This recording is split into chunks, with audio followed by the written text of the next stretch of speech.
Hello बच्चों, good morning.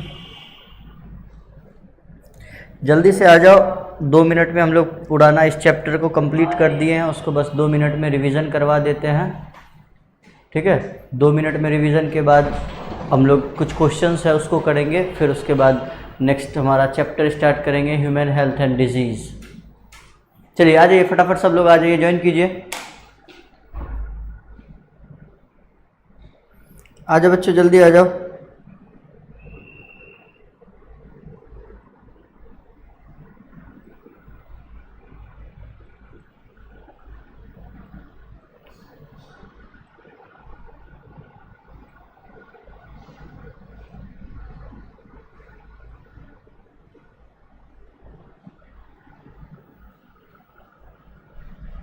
कहाँ गए बच्चे? कहाँ गए बच्चे?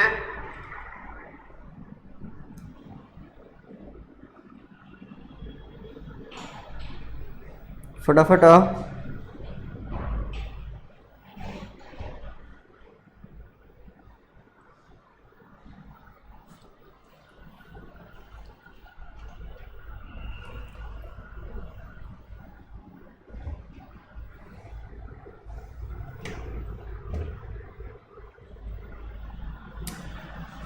गुड मॉर्निंग भोला, गुड मॉर्निंग ऋचिक। भोला भी कुछ क्वेश्चंस कराएंगे ना, यहीं पे रुके रहना, ठीक। उसके बाद देखो, हम लोग बताए थे 3 लेक्चर में कंप्लीट हो जाएगा आपका चैप्टर, और वैसा ही हुआ, 3 लेक्चर में आपका चैप्टर कंप्लीट हो गया है। ठीक है, अब देखो 3 लेक्चर में 2 क्वेश्चंस का वेटेज था, 2 क्वेश्चन बड़ा आसानी से आप लोग कर ले जाएंगे। बता दिए थे कि कहाँ से क्वेश्चंस आएंगे, ये भी श्योर हो गई थी, इतने में से ही क्वेश्चन आएंगे। ठीक है, चलिए तो हम लोगों ने स्टार्टिंग से फिर से 2 मिनट का मैं रिवीजन करवा दे रहा हूँ। सबसे पहले हमने क्या क्या करा था, उसके बाद क्या करेंगे। ठीक है, देखिए हम लोगों ने स्टार्ट किया था, सबसे पहले बात करी थी पॉपुलेशन का, बढ़ता हुआ पॉपुलेशन से रिलेटेड कुछ डाटा पढ़े थे। 1900 में कुछ डाटा थे, 2000 में कुछ थे, 1947 में इंडिया का कुछ था, और 2000 में कुछ हो गया था। इसके वजह से हम लोगों को ये पता चला था इतना तेज़ी से क्यों बढ़ा था पॉपुलेशन। ठीक, उसको रोकने के लिए क्या किया जा सकता था, वो पढ़े हम लोग, कैसे इसको रोक सकते हैं। ठीक, उसके अगेंस्ट स्ट्रेटजी बनाई गई। इंडिया सबसे पहला था जिसने फैमिली प्लानिंग करी थी। फैमिली प्लानिंग का ईयर कौन सा था? फैमिली प्लानिंग का मैं कुछ क्वेश्चंस पूछूंगा बीच बीच में, जो भी हैं लोग सब लोग कमेंट्स में जवाब देंगे। फैमिली प्लानिंग का ईयर कौन सा था, आप देते रहना जवाब, मैं देख लूँगा। ठीक है, फैमिली प्लानिंग को सबसे पहले इंडिया ने स्टार्ट किया था। उसकी जो ईयर थी कौन सी थी? 1951। गुड, 1951। उसके बाद आप लोग फुल फॉर्म बताइए आरसीएच का। आरसीएच आया, आरसीएच ने और क्या ऐड कर दिया, फैमिली प्लानिंग के साथ क्या ऐड कर दिया। ठीक है, और फैमिली प्लानिंग का जब प्लान हुआ था उस टाइम पे कौन से पार्टी की गवर्नमेंट चल रही थी इंडिया में, कौन सी गवर्नमेंट रन कर रही थी जिस टाइम पे फैमिली प्लानिंग हुई थी। ठीक है, उसके बाद आरसीएच का फुल फॉर्म आप लोग कमेंट्स कीजिए फटाफट। चलिए नेक्स्ट हम लोगों ने बढ़ा था उसको कैसे कंट्रोल किया जाए, method to control. Method to control में सबसे पहले हम लोग पढ़े थे कंट्रासेप्टिव डिवाइस, ऐसे डिवाइस जो कि कंट्रोल करता है किस चीज़ को, इस बढ़ते हुए पॉपुलेशन को। सबसे पहला उसमें हमने पढ़ा था कौन सा मेथड? बैरियर मेथड या फिर नेचुरल मेथड। सबसे पहले नेचुरल मेथड पढ़े थे हमने। नेचुरल में कौन सा था? 3 तरीके थे नेचुरल में। नेचुरल का 3 तरीका क्या क्या था? Periodic abstinence, lactational amenorrhea, coitus interruptus. ठीक है, कांग्रेस की गवर्नमेंट थे। गुड, चलो तब तो एक्टिव थे, बोला तुम। चलो आरसीएच का फुल फॉर्म लिखो फटाफट। चलो उसके बाद हम लोगों ने क्या पढ़ा था? लैक्टेशनल अमीनोरिया का कितने दिन का टाइम होता था? 6 महीने का मैक्सिमम टाइम होता था। ठीक है, पीरियोडिक एब्सटिनेंस का सेफ पीरियड यानी फर्टाइल पीरियड को छोड़ करके बाकी सारे पीरियड्स को क्या बोला जाता था? Safe period. और देखो फर्टाइल पीरियड कौन से दिन को बोला जाता है? मेंस्ट्रुअल साइकिल के कौन से दिन से लेकर के कौन से दिन को फर्टाइल पीरियड बोला जाता है? आरसीएच का मोटो क्या था? फर्टाइल पीरियड, पीरियडिक जो साइकिल थी उसकी कौन से दिन को फर्टाइल पीरियड बोला जा रहा था। ठीक है, लिखे कमेंट्स में जवाब फटाफट। और हाँ, टेस्ट के बारे में अभी बता देंगे आप लोगों को, कल आप लोग का टेस्ट होना 100% श्योर है। वो टेस्ट कैसे होगा? हाँ, हम दो हमारे दो, 10 से 17, गुड। टेस्ट आप लोग का होना कल तय है, ठीक है, 100% श्योर है कि कल टेस्ट होगा ही होगा। अब ये टेस्ट कैसे होगा, क्या है, मैं अभी थोड़ी देर बाद बता दूंगा, ठीक है। तो आप लोग प्रिपेयर रहे। उससे पहले भी मैंने पिछले क्लास में भी वार्न कर दिया था, टेस्ट तो होना तय है, ठीक है, ऑनलाइन होंगे टेस्ट। चलिए आइए, उसके बाद हम लोगों ने पढ़ा लैक्टेशनल अमीनोरिया 6 महीने का टाइम होता था। उसके बाद 10 से 17 दिन को क्या बोला जाता था? फर्टाइल पीरियड बोला जाता था। नेक्स्ट हम लोगों ने क्या पढ़ा था? विड्रॉल सिम्टम्स या कोइटस इंटरप्टस। इसमें क्या होता था? पेनिस को जस्ट इजैकुलेशन से पहले बाहर निकाल लेना होता था, ठीक। उसके बाद हमने पढ़े थे बैरियर्स। बैरियर्स में सबसे पहला हमने क्या पढ़ा था? Condoms. Condoms for male and for female. उसके बाद डायफ्राम, सर्वाइकल कैप, वॉल्ट, ये सब थे क्या? बैरियर मेथड में, ठीक है। उसके बाद हमने ओरल पील पढ़ा था। ओरल पील क्या करता था? सबसे पहले प्रिवेंट्स ओव्यूलेशन। इस चीज़ को ध्यान रखेंगे। ओरल पील का फंक्शन क्या था? Prevents ovulation. कैसे ओव्यूलेशन को रोक देता था वो, ठीक है। ओरल पील में सबसे पहले डेली पील था, जो कि पर डे लिया जाता था। डेली पील, डेली पील का क्या नाम था? माला डी या माला एल। उसके बाद वंस अ वीक पील था, जिसका नाम था सहेली। उसको हफ्ते में 1 दिन लिया जाता था। नेक्स्ट हमने पढ़ा था कॉन्ट्रासेप्टिव में इमरजेंसी पिल, जो 2 पढ़े थे, ipill and unwanted 72। Ipill and unwanted 72। ये सब क्या कर रहे थे? इस चीज़ को ध्यान रखना, इसका काम याद रखना। Prevents ovulation. ओव्यूलेशन को सिर्फ ओरल पिल ही रोकती है, हाँ, लेकिन मेन फंक्शन क्या था? Prevents ovulation. उसके बाद हमने पढ़ा था, हाँ ठीक है, देखो उसके बाद हमने ये 3 पढ़े थे। तीनों का क्या क्या नाम था? एक का था नॉन मेडिकेटेड, दूसरा था कॉपर रिलीजिंग, तीसरा था हार्मोन रिलीजिंग। नॉन मेडिकेटेड आयोडीज में क्या था? आयोडीज एक्चुअली में इसका मेन काम थिकनिंग ऑफ म्यूकस को थिक कर देता था, और ये क्या करता था? यूटेरस को अनसूटेबल बना देता था। किस चीज़ के लिए? इम्प्लांटेशन के लिए। लिपेज लूप किसका एग्जाम्पल है? लिखिए आप लोग। मल्टीलोड 375 किसका एग्जाम्पल है? लिखिए सब लोग कमेंट्स में फटाफट। मल्टीलोड 375 और LNG-20 किसका एग्जाम्पल था? आप लोग कमेंट्स में लिखिए जल्दी जल्दी। 3 का नाम लिखना। लिपेज लूप का एग्जाम्पल क्या था? और आईयूडीज इंट्रा यूटेराइन डिवाइस का सबसे काम क्या था? यूटेरस को थिक करना, यूटेरस को इम्प्लांटेशन के लिए अनसूटेबल बना देना, म्यूकस को भी थिक करना, ठीक है। लिखे सब लोग लिखेंगे। लिपेज लूप क्या था? मल्टीलोड 375 क्या था? और LNG-20 क्या था?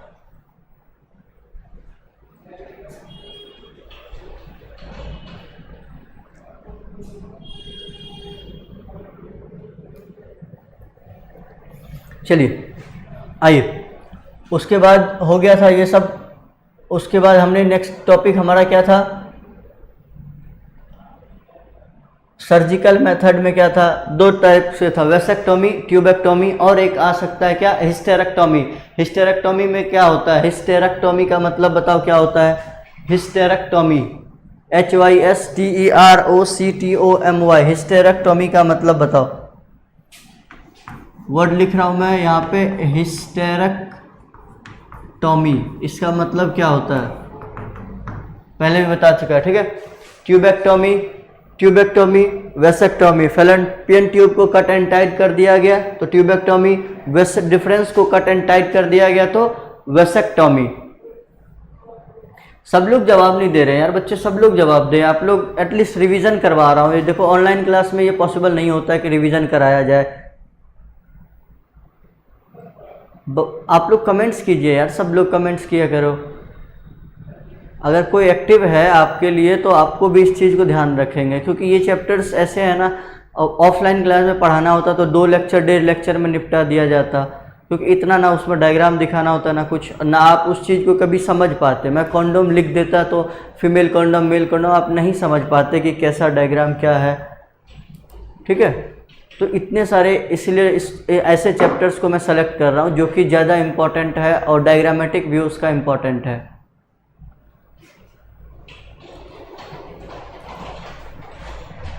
चलिए उसके बाद हमने पढ़ा था एमटीपी।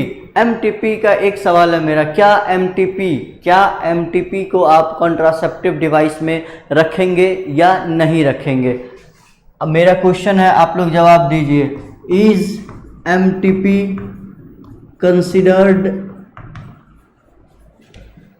एज, क्या आप एमटीपी को कॉन्ट्रासेप्टिव डिवाइस में रखेंगे?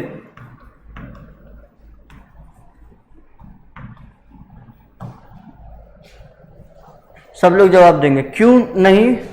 अरे वाह, बड़ा जल्दी जवाब दे दिया यार। क्यों नहीं बताओ, क्यों नहीं रखेंगे?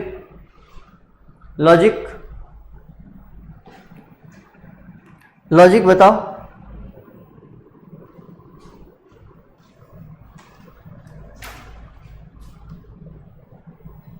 हाँ नहीं रखेंगे, लेकिन क्यों नहीं रखेंगे? लॉजिक बताओ। क्यों कि फर्टिलाइज हो जाता है ना। हाँ सही बात। देखो एमटीपी को आप कॉन्ट्रासेप्टिव डिवाइस में नहीं रखेंगे। देखो फर्टिलाइजेशन भी नहीं कह सकते हैं, कॉन्ट्रासेप्टिव डिवाइस। देखो फर्टिलाइजेशन तो इसमें भी, देखो ये भी कह सकते हैं आप फर्टिलाइजेशन। मेनली ये होता है ना कि किसी भी तरह से, आपने ये वाला पढ़ा होगा, यूटेरस को इम्प्लांटेशन के लिए अनसूटेबल बना देता है। कौन? आईयूडीज बनाते हैं इंट्रा यूटेराइन डिवाइस में। यानी वहां पे क्या हो रहा है, कहीं ना कहीं फर्टिलाइजेशन भी हो जाता है। उसके बाद यूटेरस भी बच्चे भी बन जाते हैं। एम्ब्रियो को यूटेरस में इम्प्लांटेशन को अनसूटेबल बनाता है। इसका मतलब क्या हुआ? एम्ब्रियो तो बन रहा है, एम्ब्रियो बन रहा है, इसका मतलब फर्टिलाइजेशन भी हो सकता है। कॉन्ट्रासेप्टिव डिवाइस ऐसी डिवाइस है जो कि क्या काम करता है? प्रेगनेंसी से पहले का काम करता है। यानी अगर आप प्रेग्नेंट हो गए हैं तब आप अगर किसी चीज का इस्तेमाल कर रहे हैं तो वो कॉन्ट्रासेप्टिव डिवाइस में नहीं आएगा। कॉन्ट्रासेप्टिव डिवाइस में वो सारे डिवाइसेस आ जाएंगे जो कि क्या कर रहे हैं कि प्रेगनेंसी से पहले या उसको रोक रहे हैं। समझे?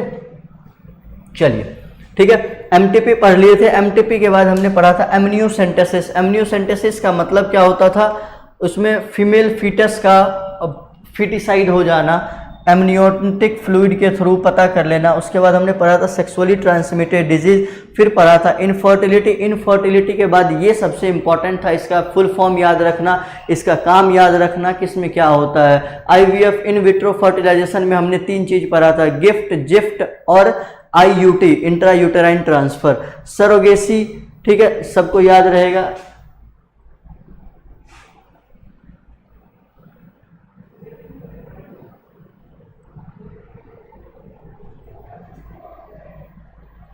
ठीक है, इसका फुल फॉर्म याद रखना, आईसीएसआई का, इंट्रासाइटोप्लाज्मिक स्पर्म इंजेक्शन। ठीक है, नेक्स्ट हमारा ये सब पढ़ लिए थे। आईवीएफ, गिफ्ट, देखो फिर से एक बार रिवाइज करते चलना आप लोग। गिफ्ट, जिफ्ट, किसी को कोई डाउट तो तुरंत पूछ लेना मेरे से, अभी जस्ट पूछ लेना, बिल्कुल डाउट मत करना। इसलिए मैं एक एक स्लाइड को धीरे धीरे आगे बढ़ा रहा हूं। आपको किसी भी स्लाइड में लगे तुरंत रोक देना, सर यहाँ पे फिर से बता दीजिए। Gift, IUT, ICSI, artificial insemination technique, कोई डाउट? सरोगेसी, सरोगेसी के बाद प्रॉब्लम्स ऑफ एआरटी। एआरटी से रिलेटेड क्या क्या प्रॉब्लम्स हो सकती थी? बताओ क्या क्या प्रॉब्लम हो सकता है एआरटी से? देखो एआरटी का मतलब क्या होता है? इन विट्रो फर्टिलाइजेशन से आर्टिफिशियल रिप्रोडक्टिव टेक्निक, यानी ऐसी टेक्निक जो कि आर्टिफिशियली रिप्रोडक्शन करा रहे थे। इससे सबसे ज्यादा तकलीफ क्या होता था? लोगों के जो धार्मिक व्यू हैं, रिलीजियस बिलीफ हैं, उनको ठेस ज्यादा पहुंचती थी। समझे? सबसे बड़ी तकलीफ क्या होती थी? लोगों का जो खुद का रिलीजियस बिलीफ था, जो उनका धार्मिक व्यू था, उनका जो धार्मिक मानना था, उनको सबसे ज्यादा तकलीफ हो रही थी। ठीक है, और कहीं ना कहीं ह्यूमैनिटी पे दिक्कत आ रही थी कि आप ह्यूमन हैं, आप कैपेबल हैं, बावजूद इसके आप सरोगेसी करवा ले रहे हैं। क्यों? क्योंकि आपके पास पैसे बहुत हैं।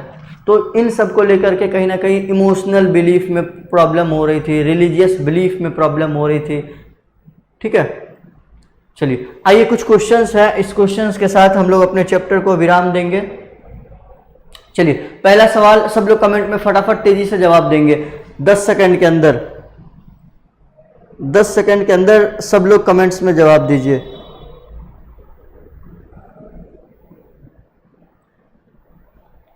और सब लोग लाइक्स मारते जाओ, जितने लोग प्रेजेंट है आते जाओ अटेंडेंस में, लाइक्स मारते जाओ फटाफट।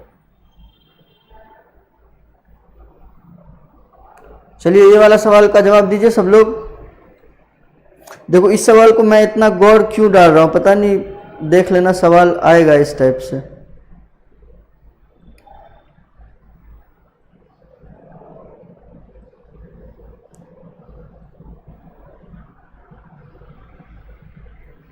Good. Lipase loop is a non medicated IUDs. ठीक है, नेक्स्ट सवाल, इस वाले सवाल को आप लोग कोशिश कीजिए। आइए, ये वाला अच्छा सवाल है। इस सवाल को आप मान लीजिए, ये 100% मैं कह रहा हूं, ये 100% आएगा नीट 2024 में। एज इट इज सवाल आए ना आए, इसके 50% पोर्शन भी जरूर आएंगे, लेकिन आएंगे 100%। गुड बच्चा, चलिए जवाब दीजिए इसका। नेक्स्ट सवाल,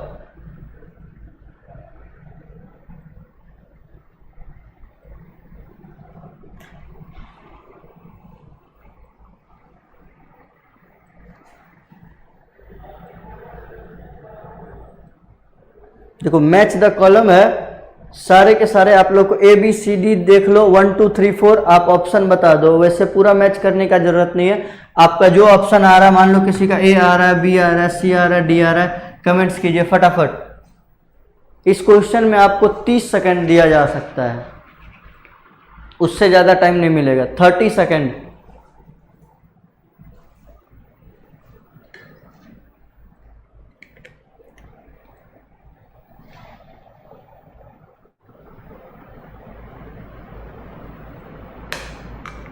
बाकी लोग भी जवाब दें।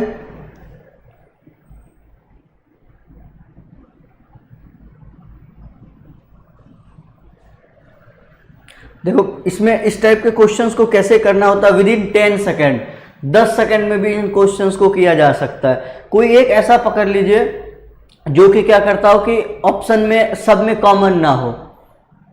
ठीक है, जैसे कि आइए, हम लोग को पता है सबसे आसान तरीका जो नहीं भूलेंगे हम, लैक्टेशनल अमीनोरिया, यानी कि क्या होता है इसमें पीरियोडिक एब्सेंट होता है, मतलब पीरियड्स नहीं आते हैं।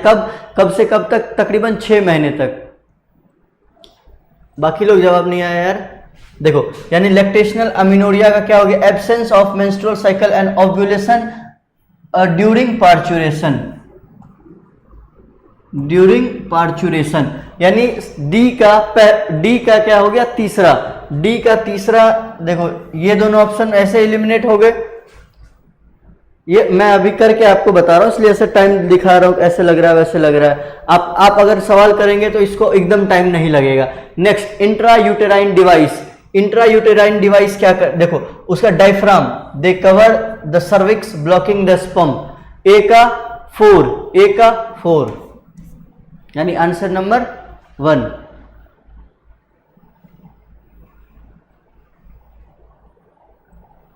अच्छा, सब लोग प्रिपेयर है ना कल के टेस्ट के लिए? चलो सबने सही जवाब दिया, किसी का गलत नहीं है। कल के टेस्ट के लिए सब लोग प्रिपेयर हो ना? बायोलॉजी का पेपर मैंने बनाया है, थोड़ा सा लेंदी बनाया है, मैं पहले बता दूं, तो आप लोग पेपर देते टाइम गाली वाली मत देना, है ना?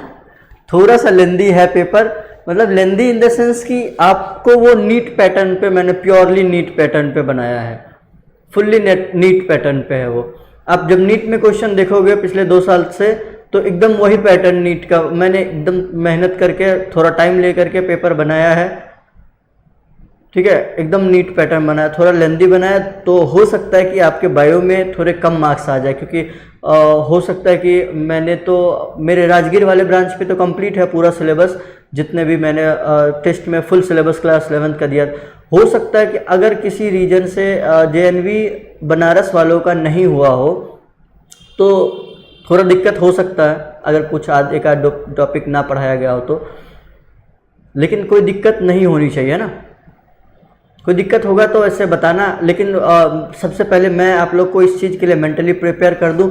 थोड़ा सा ज़्यादा टाइम लगने वाला है आपको बायो को करने में, तो घबराइएगा मत कि मैं पूरा टाइम बायो में दे दिया या लगे आपको यार 20 मिनट से ज़्यादा मेरा बायो में लग गया, तो पहले मत घबरा जाइए, क्योंकि पेपर थोड़ा सा टेस्ट होगा कैसे मैं बता रहा हूँ, वो सुन लो।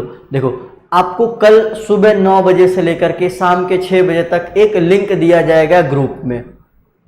आपका सबका ये क्या आईडी, यूजर आईडी पासवर्ड बना दिया गया है? सबका यूजर आईडी पासवर्ड बन गया है ना? सब लोगों ने, जेएनवी यहाँ वाले गजोखर वाले ने बना लिया है ना सबका आईडी पासवर्ड? मैं एक सेकंड थोड़ा सा अमित भैया को बुलाऊं यार, वो कुछ ज़्यादा ग्लिच हो रहा है आज।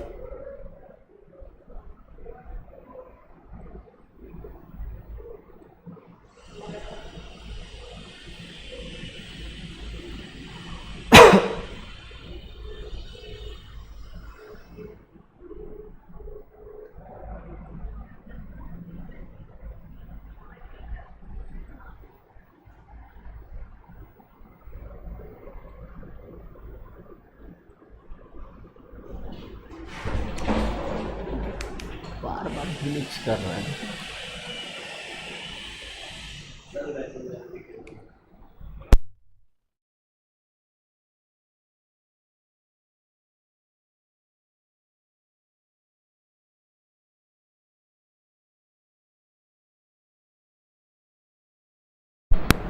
हाँ बच्चों आ जाओ। हेलो, चलो आ जाओ, सब लोग आ जाओ।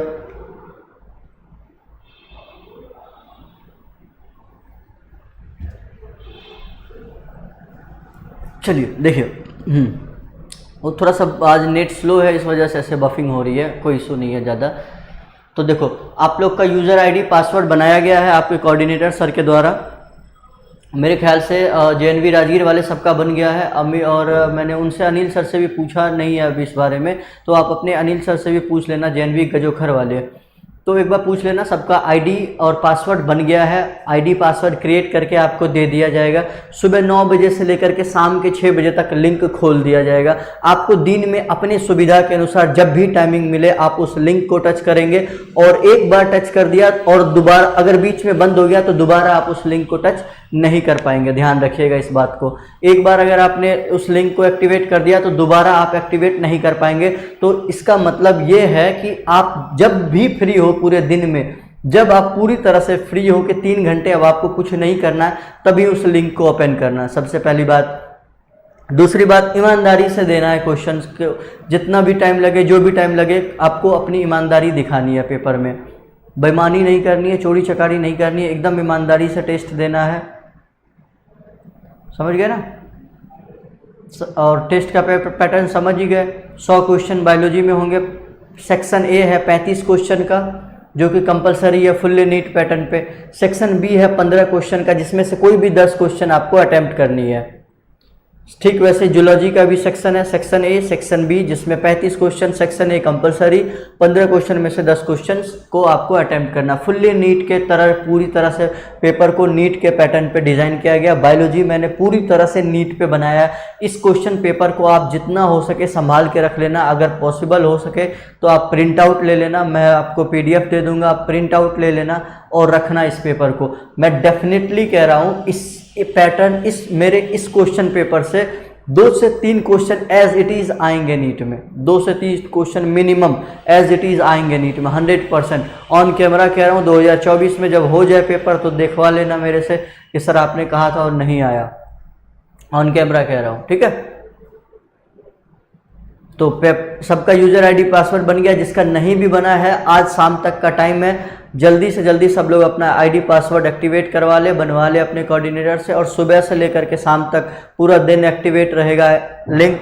आपको जब भी फुर्सत हो पूरी तरह से 3 घंटे के लिए, तभी आप उस लिंक को खोलना, अदरवाइज मत खोलना। चेक करने के लिए बिल्कुल नहीं खोलना, दोबारा वो नहीं खोल पाएंगे आप लिंक को। चलिए आगे बढ़े। किसी को कोई डाउट टेस्ट से रिलेटेड कुछ पूछना हो? टेस्ट से रिलेटेड कुछ पूछना है?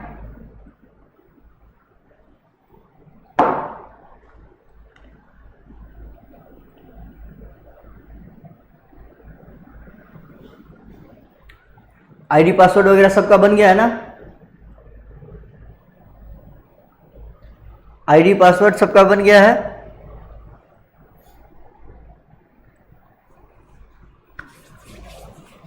चलिए ये वाला क्वेश्चन हो गया। Question number 3। नेक्स्ट क्वेश्चन की तरफ चलते हैं हम लोग। चलिए ये वाला क्वेश्चन नीट 2022 में आया हुआ क्वेश्चन है। नीट 2022 का एज इट इज क्वेश्चन है ये, नीट 2020। ईमानदारी से आंसर लगाना तो अपने याद के बेसिस पे, बिना कॉपी पलटे, अपने मेमोरी के बेसिस पे, जो मैंने क्लास में पढ़ाया था उसके बेसिस पे आप करना इस क्वेश्चन को।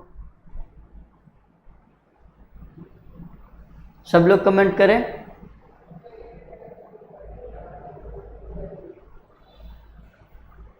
अपने मेमोरी के बेसिस पे करना इसको, कॉपी मत पलटना।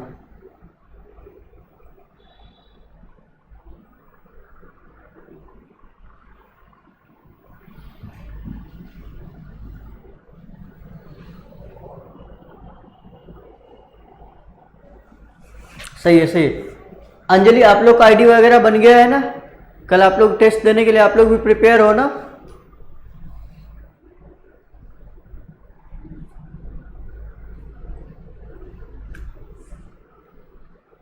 नहीं बना है? क्यों?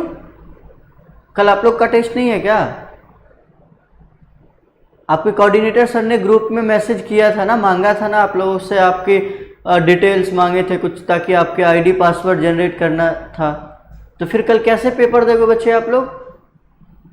किसी का नहीं बना है या आपका नहीं बना है?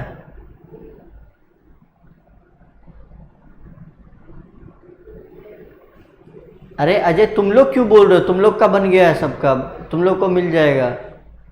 उसको तो हम खुद ही यहाँ पे करवा रहे हैं। तुम लोग का तो सबका बना हुआ है, राजगीर वाले का। वहाँ पे क्या दिक्कत है? गजोखर वाले बच्चे बताएं थोड़ा।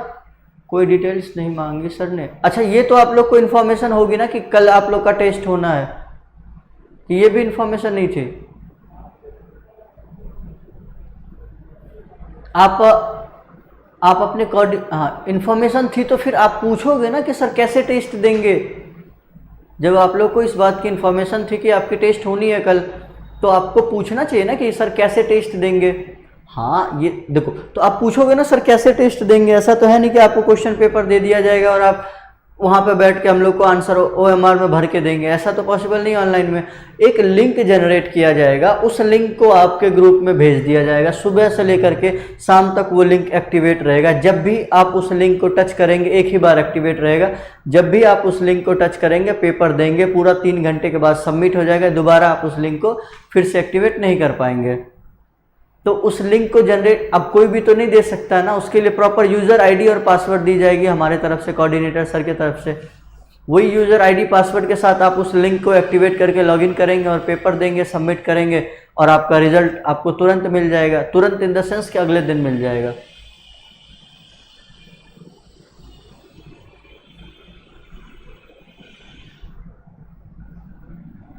चलिए, कोई बात नहीं। इसका सही जवाब है गोनोरिया। मैंने लिखवाया भी था। HIV, hepatitis B and genital B, genital herpes, इन तीनों को छोड़ करके बाकी सारे डिजीज क्या होते हैं? क्योरेबल होते हैं, अगर टाइम पे अर्ली डिटेक्टेड हो गया है तो। ठीक है, चलिए नेक्स्ट चले।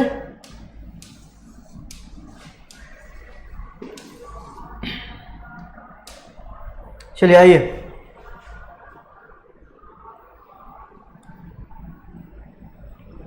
चलो ये वाला क्वेश्चन कीजिए आप लोग। किसी को कोई भी डाउट हो टेस्ट को लेकर के, आप अपने कोऑर्डिनेटर से बात कर लेंगे। कल टेस्ट होना 100% श्योर है, इसमें कोई दो राय नहीं है।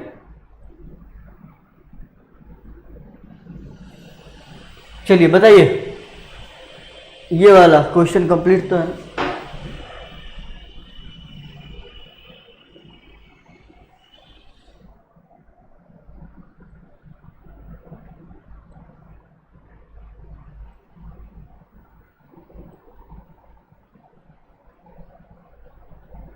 हाँ बताइए,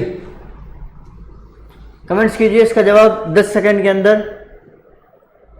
और सी ऑप्शन ही टाइपिंग थोड़ा सा स्पीड में हुआ था ये वाला, इसलिए इसमें एक क्वेश्चन भी इलेक्ट्रोस्टैटिक प्रेसिपिटेटर का आ गया था, तो थोड़ा सा दिक्कत हो गया था।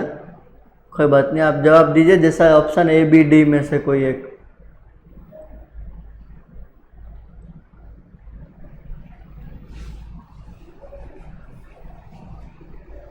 सब लोग जवाब दे, कंफ्यूज क्यों है? देखो मैं बताऊं, सबसे पहला कह रहा है कि एक इंडिविजुअल है जिसका स्टेरिलाइजेशन हुआ। स्टेरिलाइजेशन का मतलब क्या हुआ कि अब उनको किसी भी तरह से वो अब इंसेमिनेट या प्रेग्नेंट नहीं हो सकता या कर सकता है। In which a small incision was done on x, यानी कि एक ऐसा स्टेरिलाइजेशन हुआ है कि कोई एक्स पार्ट है जिसपे क्या किया गया, इंसिजन का मतलब होता है कट, एक कट लगाया गया एक्स पार्ट पे ऑफ वास्ट डिफरेंस। इससे ये बात क्लियर हो गया कि ये किसका स्टेरिलाइजेशन है, मेल का स्टेरिलाइजेशन है। And remove and tied up, उसको काट करके रिमूव करके उसको बांध दिया गया। तो ये किसमें होगा, एक्स क्या है? बच्चे बाकी लोग जवाब नहीं दे रहे, इसमें नहीं समझ पा रहे क्वेश्चन क्या?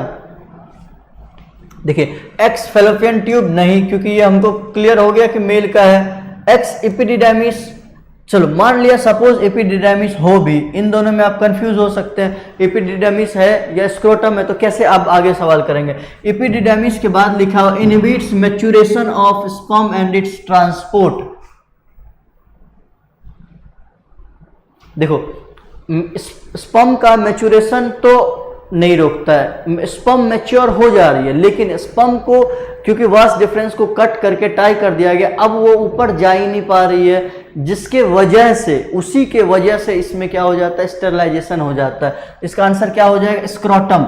हमने बताया भी था आपको वास्ट डिफरेंस, जैसे मैंने एग्जाम्पल में दिखाया भी था, जैसे ये दिखाओ, आओ फिर से एक बार दिखा दे।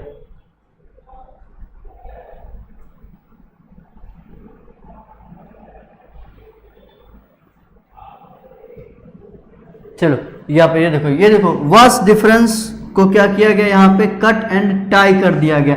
बाकी मैच्योरेशन हो, ग्रोथ हो, डेवलपमेंट हो, उसमें कोई भी टाइप का कोई चेंजेस नहीं हो रहा, जैसा होना था वो वैसा ही हो रहा है, उसमें कोई चेंज नहीं हो रहा था। देखो वास्ट डिफरेंस में कट करके टाई अप कर दिया गया था उसको, जिसकी वजह से स्पर्म यहाँ बंद तो रहा, यहाँ तक आ रहा है, लेकिन ऊपर ट्रांसफर नहीं हो पा रहा है। ठीक है, तो देखो अब मैंने बताया था कि ये टेस्टिस है, तो यहाँ पे जो स्क्रोटम वाला पोर्शन है, ये स्क्रोटम में मैंने बताया था कि स्क्रोटम को ऐसे पकड़ते हैं, एक इंसिजन कट लगाते हैं छोटा सा, और उसके अंदर एक वायर टाइप की ऐसे गुजर रही होती है वास्ट डिफरेंस, वो दिख जाता है बाहर से, कट लगाते हैं, कट लगाया और उसको उंगली से पकड़ के बाहर की तरफ निकाल दिया जाता है। मतलब पकड़ लो उंगली से या चिमटे से पकड़ के बाहर निकाल देंगे, उसके बाद दोनों साइड से क्लिप लगा के कट लगा दिया जाता है, कट लगाएंगे, उसके बाद वापस मोड़ के उसको बांध दिया जाता है, टाई अप करके वापस अंदर उसको देखो दोनों तरफ बांध दिया, फिर वापस ऐसे करके छोड़ दिया जाता है। यानी अब स्पर्म तो बन रहा है, मैच्योरेशन भी हो रहा है, हर चीज हो रहा है, बस स्पर्म ट्रांसफर नहीं हो रहा है, कहाँ, इधर पेनिस के थ्रू ट्रांसफर आउट नहीं हो पा रहा है। क्लियर?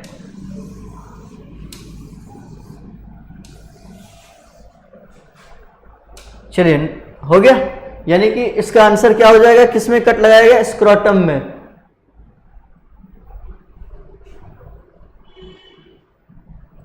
देखो आंसर क्या हो जाएगा इसका, स्क्रोटम। गैमीट ट्रांसफर को ब्लॉक किया जा रहा है। ओके बच्चों, चलो नेक्स्ट। इस वाले क्वेश्चन को भी आप स्टार मार्क कर लीजिए। दो क्वेश्चन मैंने बताया था, इससे पहले वाला एक क्वेश्चन और इससे ये क्वेश्चन। इन दो क्वेश्चंस के अलावा कुछ आता ही नहीं है नीट में, भले पैटर्न चेंज करते जा रहा है। तो इस पैटर्न को चेंज करने के बाद मैंने खुद से इसको ये किया है। अब ये वाला सवाल की पूरी प्रोबेबिलिटी है आने की। ऐसे ही सवाल अब नीट वालों ने पूछना स्टार्ट कर दिया है। इस टाइप के क्वेश्चंस उनको बड़े पसंद आ रहे हैं। देखो क्योंकि जो आसान चैप्टर होगा ना, उसमें और ज़्यादा, जितना ज़्यादा हो सके वो लेंदी करने का कोशिश करेगा। जैसे ये रिप्रोडक्टिव हेल्थ वाला चैप्टर है, 2 क्वेश्चन देना है इसको, बहुत आसान सा चैप्टर भी है। इसमें कोशिश क्या करेगा, ज़्यादा से ज़्यादा इसको लेंदी करने का। तो लेंदी कैसे कर सकता है, this is the only method. चलो सब लोग इसका जवाब दे। इसका जवाब दे दिया मतलब आपका चैप्टर पढ़ना सक्सेसफुल रहा। सब लोग जवाब दीजिए फटाफट।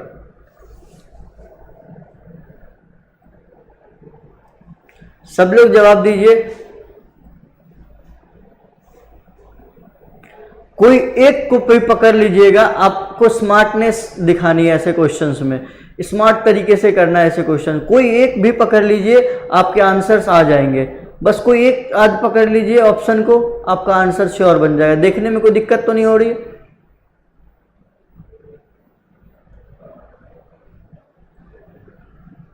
चलो देखते हैं क्या है आंसर। देखो इसमें पकड़ने वाला जो वर्ड है, मैं अगर एग्जाम दे रहा होता तो मैं कैसे पकड़ता, देखो मैं सिर्फ इसको पकड़ता, आईयूटी को, इंट्रा यूटेराइन ट्रांसफर, जिफ्ट और आईयूटी हमने कल ही पढ़ा था तो इसलिए मैं उसी को पकड़ता। तो मानो हम स्टूडेंट होते कल पढ़े थे तो आज हम यही पकड़ते, जिफ्ट और आईयूटी। आईयूटी में याद करो मोर देन 8 सेल्ड ब्लास्टोमियर को क्या किया जाता है, इम्प्लांट। देखो transfer of embryo with more than 8 blastomere into the uterus, यानी सी का 5 इन दोनों में से किसी में नहीं है, किसी में नहीं है, सिर्फ और सिर्फ इसमें। देखो 10 सेकंड नहीं लगा, पूरा क्वेश्चन पढ़ने की भी जरूरत नहीं पड़ी। अब बाकी पूरा पढ़ लेंगे तो अच्छी बात है, लेकिन टाइम वेस्ट नहीं करना है ना, अपने पास टाइम की कमी है, बायोलॉजी में ही तो सारा टाइम बचाना है। एक आ देखो इंट्रासाइटोप्लाज्मिक स्पर्म इंजेक्शन, इसमें क्या होगा, formation of embryo by directly injecting sperm into the ovum. Next one is IUE, intrauterine insemination, intrauterine insemination है ये। देखो artificially introduction of semen into the vagina और यूटेरस, क्लियर। नेक्स्ट देखो GIFT, transfer of zygote, ये तो नाम ही बता दे रहा है, इसको भी पकड़ लेते तो हो जाता, लेकिन ये 2 ऑप्शन में था, क्लियर। अब जो गिफ्ट है तो गिफ्ट में क्या दिया गया था, ओवम या एग को गिफ्ट किया गया था। याद करने का तरीका कल भी बताए थे, गिफ्ट में किस चीज का गिफ्ट किया जा रहा है, ओवम या एग का गिफ्ट किया जा रहा है।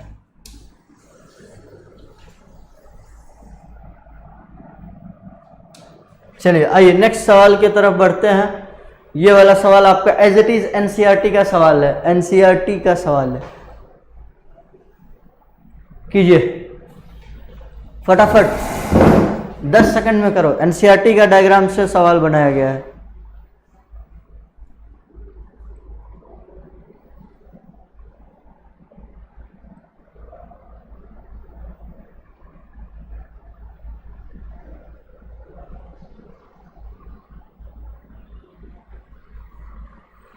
जल्दी जल्दी करो।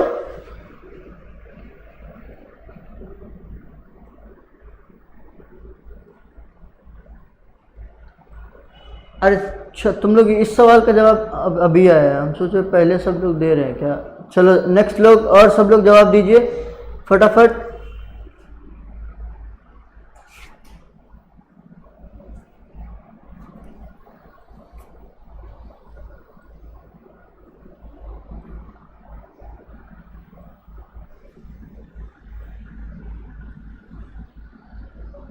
क्या हुआ, इतना टाइम क्यों लग रहा है बच्चों। देखो this one is condom for male, this is condom for female. इस चीज को आप मेंटली प्रिपेयर रहें। अगर एनसीईआरटी में कोई डायग्राम कलर डायग्राम है और वही डायग्राम एज इट इज आपको उठा करके आपके नीट में देगा तो ऐसा ही डायग्राम देगा, ब्लैक एंड व्हाइट। तो हर एक कलर डायग्राम का ब्लैक एंड व्हाइट डायग्राम आपको मेंटली प्रिपेयर होना पड़ेगा कि कोई भी कलर डायग्राम अगर आप सोच रहे हैं तो उसका जो ब्लैक एंड व्हाइट डायग्राम कैसा दिखेगा ये आपको पता होना चाहिए, ठीक है। ये क्या है, देखो टी शेप है, कॉपर टी। ये क्या हो गया नेक्स्ट, इम्प्लांट। तो ऑप्शन क्या हो जाएगा, ऑप्शन नंबर ए का 4, बी का 3, सी का 2, डी का 1। क्लियर, कोई डाउट।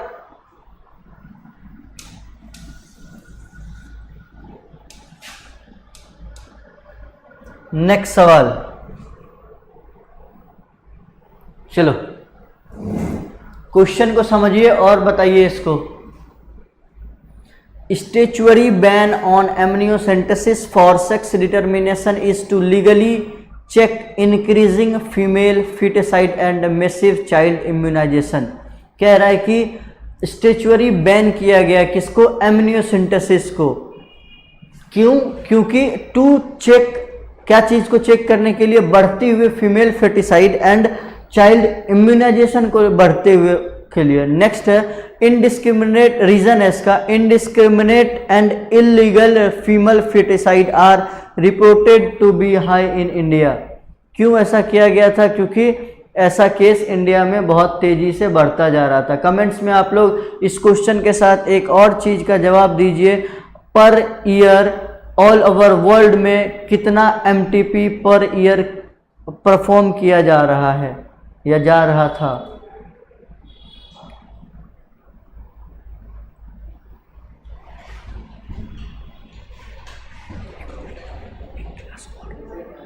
एक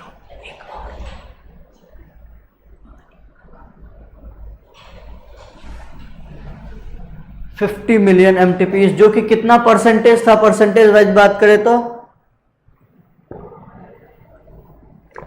टोटल प्रेगनेंसी कंसीव्ड का परसेंटेज वाइज बात करें तो कितना परसेंटेज था? आंसर इसका हो जाएगा ए। सही बात है, इसको इसीलिए बैन किया गया था क्योंकि इनडिस्क्रिमिनेट यानी कि भेदभाव किया जा रहा था फीमेल्स और मेल्स के साथ में। अगर पेरेंट्स को पता चल जा रहा था फीमेल है तो दहेज प्रथा के डर के मारे वो क्या कर दे रहे थे, फीमेल को फिटिसाइड क्रिएट करवा दे रहे थे। चलो, और इसके बाद हमारा इस चैप्टर का लास्ट क्वेश्चन है एमटीपी से रिलेटेड। इस क्वेश्चन को कीजिए good Anjali. 20% of total pregnancy conceived. इस तरह से अगर मैथमेटिक्स डाटा निकाले तो इस डाटा के हिसाब से आप लोग कमेंट्स में जवाब दीजिए, कितने ऐसे number of pregnancy conceived per year in the entire world, पूरे दुनिया में एक साल में कितनी प्रेगनेंसी कंसीव्ड हो रही है एनसीईआरटी के डाटा के हिसाब से। एक साल में पूरे वर्ल्ड में क्वेश्चन चलो लिख दे रहे, मजेदार है ऐसे, क्योंकि देखो एक डाटा दिया हुआ नहीं पूछेगा लेकिन आपको प्रिपेयर रहना। जैसे कि 20% एमटीपी पर ईयर हो रहा है, पर ईयर कहाँ पे हो रहा है? एंटायर वर्ल्ड में, इन वर्ल्ड पूरे दुनिया में 20% एमटीपी हो रहा है हर साल। तो आपको क्वेश्चन पूछा गया है, बताइए number of pregnancy conceived per year in the entire world। पूरे दुनिया में एक साल में कितनी प्रेगनेंसी कंसीव्ड करी जा रही है इस डाटा के हिसाब से। नहीं अजय, वो भी सही है। रीजन क्यों फॉल्स है?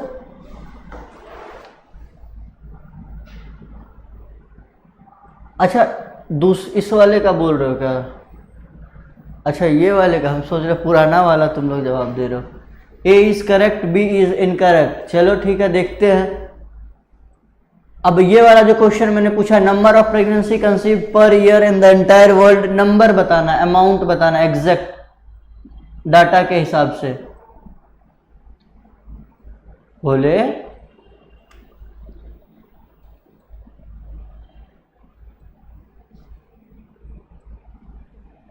बोला तुम्हारा पार्टनर नहीं आ रहा यार। 250 मिलियन, 5 गुना, ऑब्वियसली 20% है तो बाकी 80% यानी 5 गुना। ठीक है, इसका नंबर वाइज बात करी जाएगी तो क्या हो जाएगा? 250 मिलियन।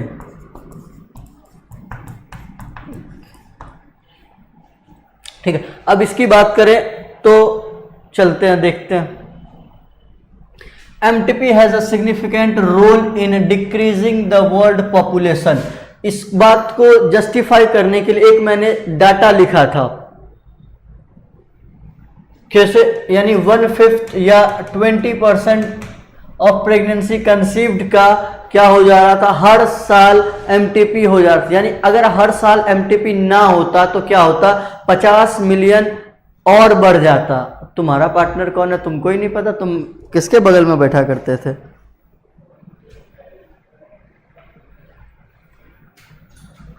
ठीक है,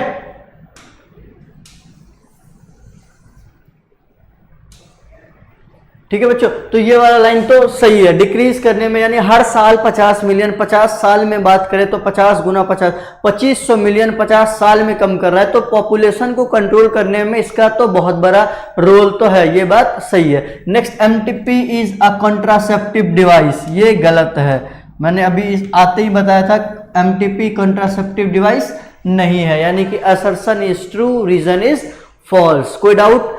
अब आपका चैप्टर पूरी तरह से फुल स्टॉप हो गया है, क्वेश्चन भी कंप्लीट हो गए हैं आपके। अब अगर कोई डाउट हो तो बताएं आप लोग, 1 मिनट का टाइम है, कोई भी डाउट हो तो बताएं।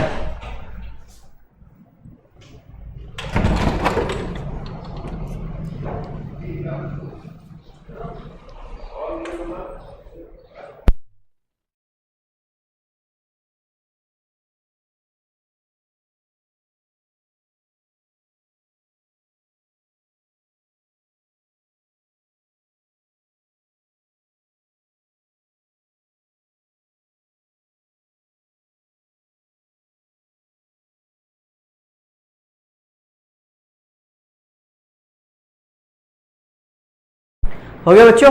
अब हमारा नेक्स्ट टॉपिक है जो कि आपके पॉइंट ऑफ इंटरेस्ट से जो आप बनने जा रहे हैं वही हमारा नेक्स्ट चैप्टर है, कोई डाउट नहीं? Okay good. देखो अब हमारा जो नेक्स्ट चैप्टर है वो आपके पॉइंट ऑफ व्यू से बड़ा इंपॉर्टेंट चैप्टर है। क्यों? क्योंकि अब आप क्या पढ़ने जाएंगे, अब वो पढ़ेंगे जो चीज एक्चुअली आपको एमबीबीएस में पढ़नी चाहिए थी, ठीक है, उसका थोड़ा थोड़ा हम लोग इसी में पढ़ना स्टार्ट करेंगे।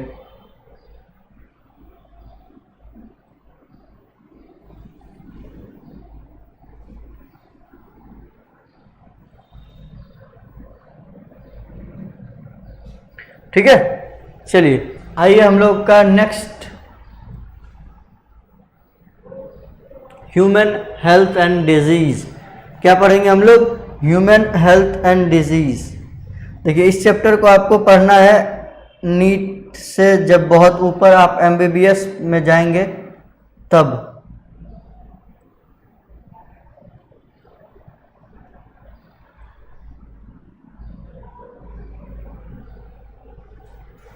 चलिए आइए। सर इस चैप्टर का और क्वेश्चन करना है क्या? आप करना चाहो तो बताओ, मेरे पास क्वेश्चंस सब लोग, देखो क्वेश्चंस आपको करने चाहिए, मैं तो यही कहूँगा कि आपको जितने ज़्यादा क्वेश्चंस हो सके करने चाहिए। लेकिन ये ऐसे चैप्टर है ना, इसका इतना इंपॉर्टेंट, जैसे जेनेटिक्स वाला क्वेश्चन चैप्टर है, उसमें जितना ज़्यादा क्वेश्चन करोगे वो कम है। लेकिन ये सब चैप्टर है पूरी तरह से कहानी बेस्ड है, मैंने बता दिया 100% सवाल उसी से आएंगे। अगर इससे बाहर आ गया तो 2024 में आप भी यही रहोगे, हम चाहे रहे ना रहे, चाहे रहेंगे भी तो आप भी रहोगे, हम रहेंगे। आप हमसे बात कर लेना कि सर आपने कहा था इसके बाहर आ गया, कैसे आ गया, तो फिर आप मेरे से पूछना कि सर कैसे आ गया, आपने तो कहा था नहीं आएगा, तो फिर मैं उस दिन अपने आप को बोलूँगा हाँ सर, हाँ भाई मैंने बोला नहीं आया, लेकिन मुझे पता है कि इससे बाहर कुछ भी नहीं आना है। तो इसलिए आप लोग चिंता ना करें, इस चैप्टर को कहानी फॉर्म में करें, दोबारा जब मन करे रिवीजन का तो एक बार इस वीडियो को फिर से स्पीड पे 2 गुना करके आप अपने फ्री टाइम पे देख ले, जो भी टॉपिक में आपको थोड़ा सा याद करने वाला है। बस वो हार्मोन रिलीजिंग, नॉन मेडिकेटेड, ये सब याद रखना है। उसके बाद इधर ART वाले में थोड़ा सा ये सब देख लेंगे उसका फंक्शन के साथ, तो कोई दिक्कत नहीं होने वाला है। आज का हमारा अगला चैप्टर है ह्यूमन हेल्थ एंड डिजीज़। इसको आप लोग पूरा एमबीबीएस में यही पढ़ते हैं, ह्यूमन हेल्थ एंड डिजीज़। बड़ा अच्छा टॉपिक है, आपके इंटरेस्ट का टॉपिक है, आपको मज़ा आना चाहिए इस टॉपिक को पढ़ने में। अभी से आप लोग समझेंगे क्या है, कैसे होता है, ठीक है। चलिए स्टार्ट करें।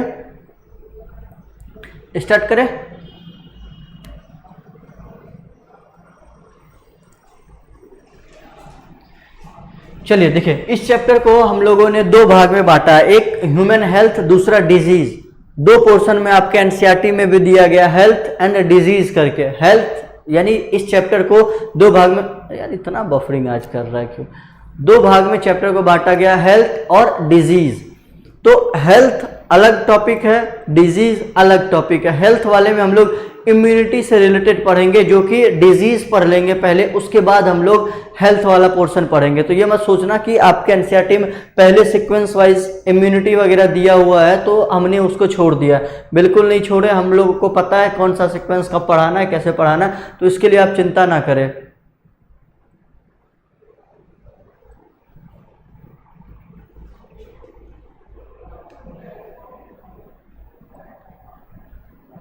दो पोर्शन में ये कट रहा है चैप्टर।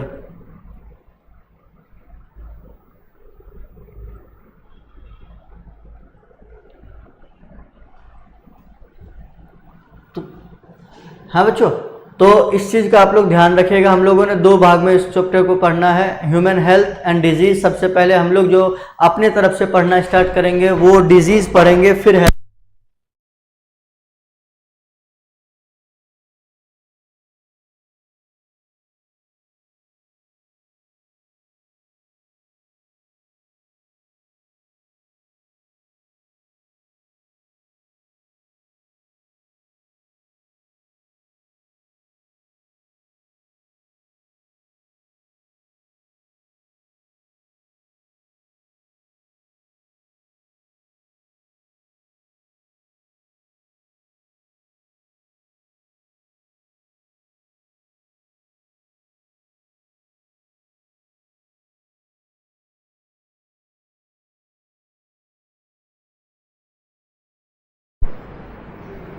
हाँ बच्चों, सॉरी, थोड़ा सा 2 मिनट का ग्लिच था, छोटा सा ग्लिच।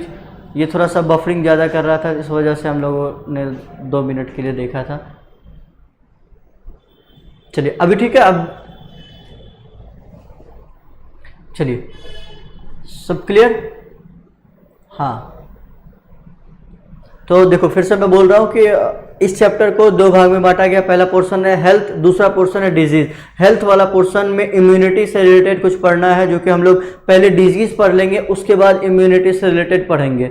और कहाँ क्वेश्चन पॉइंट ऑफ व्यू से क्या ज़्यादा इंपॉर्टेंट है, क्या कम इंपॉर्टेंट है, ये हम लोग देखते हुए चलेंगे। ठीक है, तो कोई दिक्कत आप लोग को बताइएगा। ठीक है, चलिए सबसे पहले हेल्थ, जो कि हमने रिप्रोडक्टिव हेल्थ वाले चैप्टर में भी इसका डेफिनेशन सबसे पहले पढ़ा था। तो चलिए डेफिनेशन लिखते हैं हेल्थ का। सब लोग, आप लोग डेफिनेशन बताइए हेल्थ का, कमेंट्स कीजिए definition. What is health? Health का डेफिनेशन बताइए। मैंने आपके हिंट्स के लिए ये वाला डायग्राम यहाँ पे बना रखा है।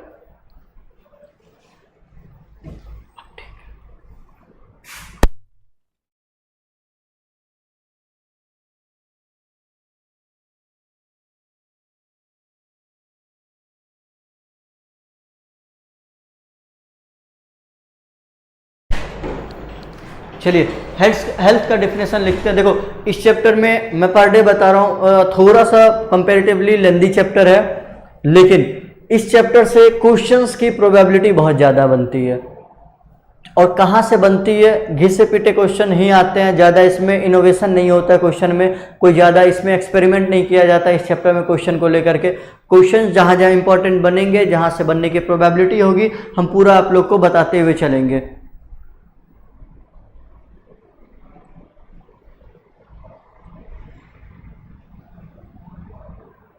स्टार्ट करें?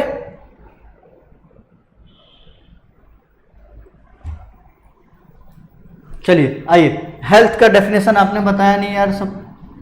Health is a complete, health क्या है? Complete well being of physical. सबसे पहले एक इंसान को हेल्दी कहने के लिए क्या क्या फिटनेस होनी चाहिए उसमें? पहला, फिजिकली तो वो फिट होना चाहिए। दूसरा, कैसी फिटनेस उसमें और होनी चाहिए? सोशली फिटनेस होना चाहिए। ध्यान रखिएगा, पूरा डेफिनेशन चेंज होते जा रहा। पहले था फिजिकली फिट, उसके बाद ऐड किया गया सोशली फिट।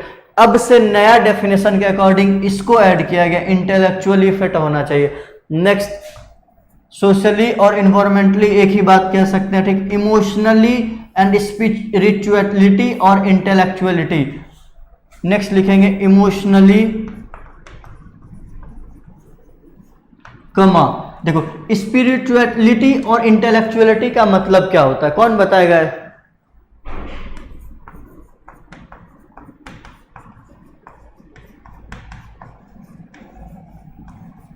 मतलब खुद की सोच होती है, उसी को बोलते हैं इंटेलेक्चुअल। यानी कि अब हमारा डेफिनेशन पूरी तरह से हेल्थ का चेंज हो गया। पहले क्या था? हेल्थ के डेफिनेशन में सिर्फ फिजिकल सोशल ऐड किया गया था, फिर धीरे से इमोशनली को भी ऐड किया, यानी कि इमोशनली भी वो ठीक होना चाहिए। ऐसा नहीं कि हर बात पे गुस्सा जा रहा है या फिर हर बात पे हंसी आ रही है उसको। उसके बाद स्पिरिचुअलिटी उसके अंदर होनी चाहिए, धारणा होनी चाहिए, इंटेलेक्चुअलिटी होनी चाहिए, फिटनेस होनी चाहिए। इंटेलेक्चुअलिटी फिट मतलब उनका जो खुद का इंटेलेक्चुअल कैपेसिटी है, मतलब उसके दिमाग के सोचने की क्षमता वो फिट होनी चाहिए, उसको कहते हैं इंटेलेक्चुअली फिट। स्पिरिचुअलिटी का मतलब होता है कि आसपास के उनके माहौल, धर्म, ये सबसे रिलेटेड इसके अंदर फिटनेस होनी चाहिए, तब आप किसी को फिट कहेंगे। ठीक है, तो भोला तुम अपने दोस्त का नाम भूल गए क्या?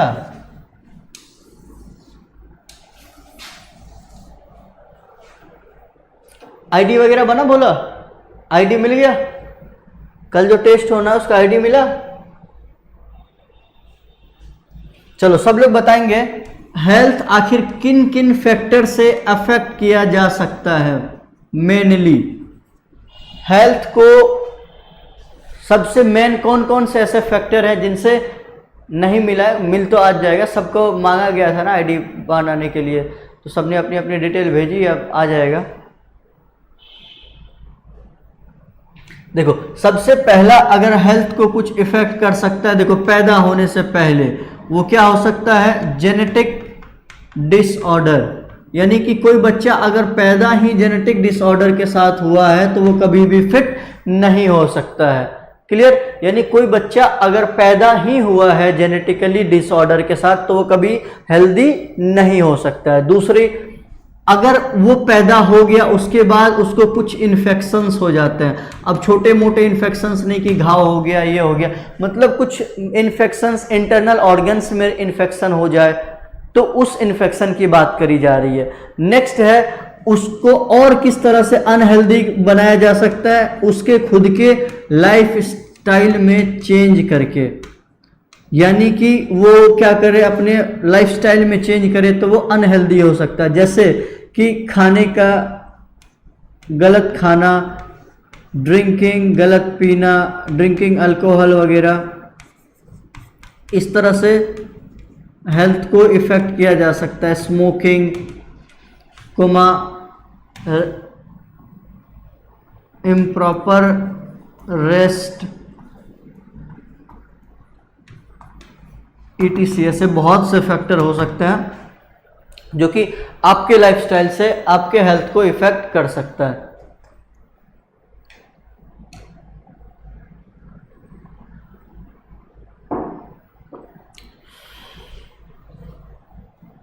पहले आपके एनसीईआरटी में ये वाला पॉइंट एडेड था, अब इसको हटा दिया गया है, बावजूद इसके हम थोड़ा सा इसको बता देते हैं ना। देखो ये पहले आता था, बुक्स में एडेड थे, अब इसको हटा दिया गया है। एक हाइपोथेसिस है जिसका नाम है गुड ह्यूमर हाइपोथेसिस। क्या कहते हैं इसको? Good humour hypothesis. ये ह्यूमर का मतलब होता है, ह्यूमर का मतलब HUMOUR, ह्यूमर का मतलब होता है fluid.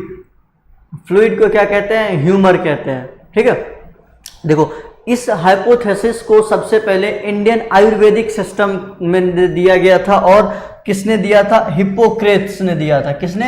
Hippocrates and Indian Ayurveda system में दिया था। इनका मानना ये था कि जिन लोगों का बाइल का मतलब लिक्विड का बात करें, ब्लड हो गया एक बाइल, दूसरा येलो बाइल, तीसरा ब्लैक बाइल और तीसरा फेल्म, तो इनका ये मानना था एक ऐसा पर्सन जिसके अंदर ये ब्लैक बाइल प्रेजेंट होता है वो हॉट पर्सनैलिटी से बिलोंग करते हैं। यानी person with black bile belongs to hot personality, और इनको क्या होता है? ज्यादा फीवर होता है। यानी फीवर, इनका ये मानना था good humour hypothesis, bad humour hypothesis में ये मानना था कि एक ऐसा इंसान जिसके अंदर ये ब्लैक बाइल प्रेजेंट होता है वो हॉट पर्सनैलिटी का होता है। हॉट, ये आजकल जो हम लोग बोलते बड़े हॉट हैं, ये वाला हॉट नहीं, हॉट का मतलब गर्म वाला हॉट। एक ऐसा इंसान जिसके अंदर ब्लैक बाइल प्रेजेंट है उसको माना जाता था कि ये हॉट पर्सनैलिटी का है, और उसको क्या होता था? फीवर होता था। लेकिन इस हाइपोथेसिस को पूरी तरह से इन महानुभव ने, विलियम हार्वे ने क्या किया?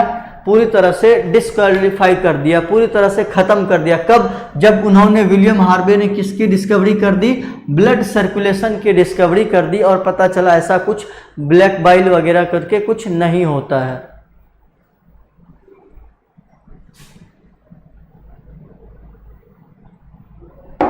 मानना था इनका। जिसको ज़्यादा फीवर होता था तो वो ऐसा मानते थे कि अच्छा ये हॉट पर्सनैलिटी का होगा, इसके अंदर ब्लैक बाइल प्रेजेंट होगा। ठीक है, हो गया। अब आपको इससे सवाल तो नहीं आना है तो चिंता ना करें, आपके हट गया है सिलेबस से। अब नीट इस साल जो एनसीईआरटी अपडेट करके दी है, इसका जब अब नीट का इस साल फॉर्म आएगा, उसमें जब वो अपना सिलेबस रिलीज करेगी तब पता चलेगा कि ये जो इन्होंने सिलेबस डिडक्ट किया उनसे सवाल आएंगे या नहीं आएंगे, लेकिन हम लोग उसको भी पढ़ते हुए चलेंगे। चलिए नेक्स्ट देखो, फिर से मैं बता रहा हूँ, घबराना मत, मैं डायरेक्ट डिजीज से स्टार्ट कर रहा हूँ। इस चैप्टर को 2 भाग में चैप्टर को बांटा गया है, डिजीज एंड हेल्थ। डिजीज में इसलिए बांटा गया है क्योंकि एक पोर्शन में डिजीज पढ़ाना है, दूसरे पोर्शन में हेल्थ पढ़ाना है।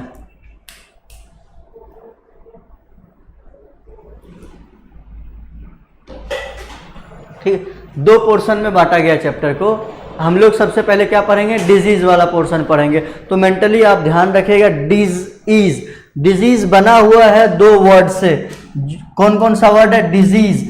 एक पहला वर्ड है जिसमें डिस, डिस का मतलब क्या होता है, डिसऑर्डर। ईज का मतलब होता है हेल्थ, ईज का मतलब क्या होता है, हेल्थ। इसीलिए आपने सुना होगा feeling of uneasiness, uneasiness, unhealthy, uneasiness.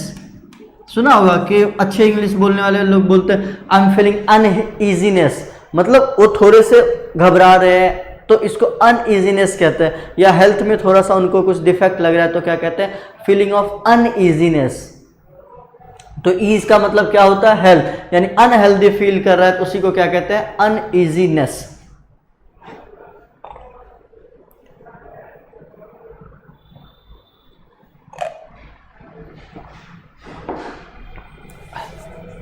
देखो अब इसका मतलब कैसे हुआ।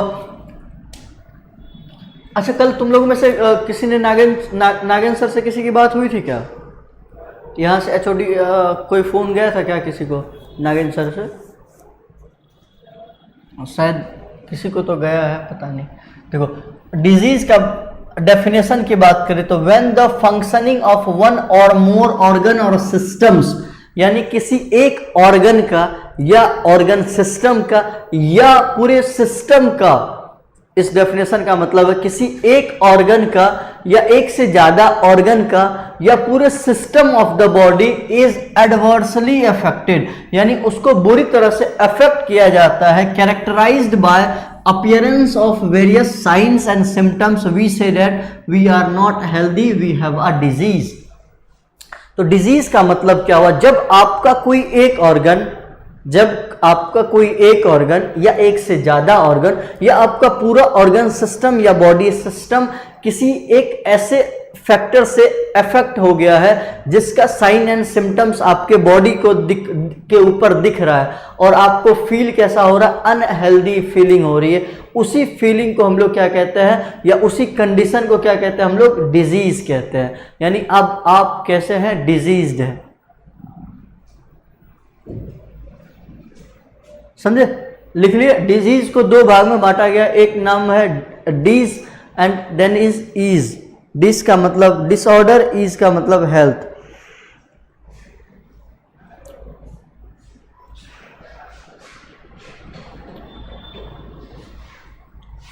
लिख लिए,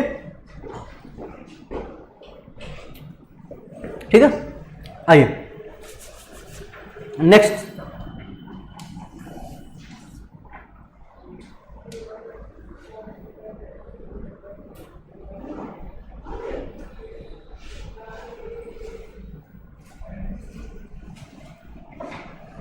चलिए देखिए,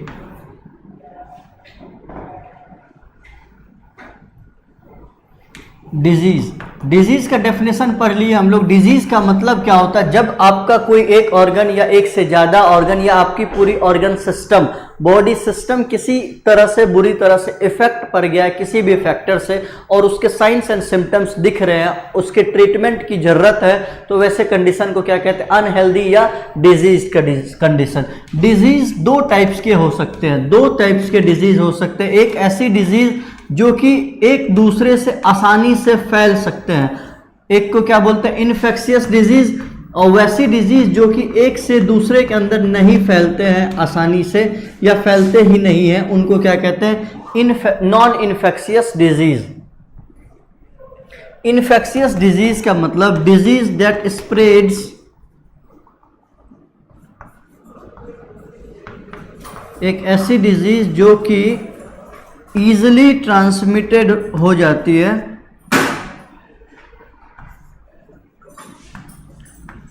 from one person to another, एक पर्सन से दूसरे पर्सन को बहुत आसानी से फैल जाती है, वैसे डिजीज को हम लोग क्या कहते हैं? Infectious disease. एग्जाम्पल में क्या लिख सकते हैं? Most of the viral disease are infectious disease. Most of the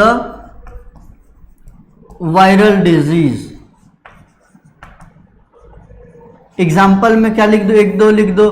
common cold, सर्दी जुकाम जिसको कहते हैं। नेक्स्ट लिख दो कोरोना वायरस।